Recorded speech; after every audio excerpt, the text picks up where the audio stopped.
local universities and colleges play a very important role and a special role in our country.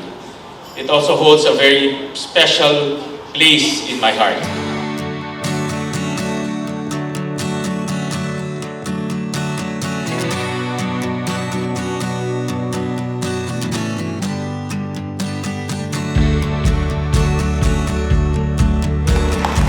Senator Win Gasolyan.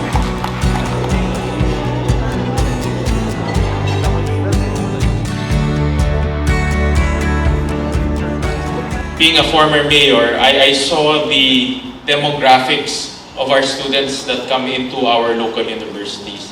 Meron ho kami mga estudyante na ultimo pamasahe, hindi ho nila mabayaran. Ultimo baon papuntang school, hindi nila mabayaran. They would like to stay inside the city so that they can go back to their homes and have their lunch or have their merienda and come back to school. They would rather stay inside the city so that they would not pay for transportation or even dormitory.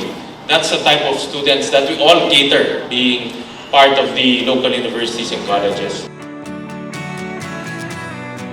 I was a 9-year mayor once upon a time, and during my stint as a local chief executive, I put education as the priority of our city. We expanded early childhood education in our city.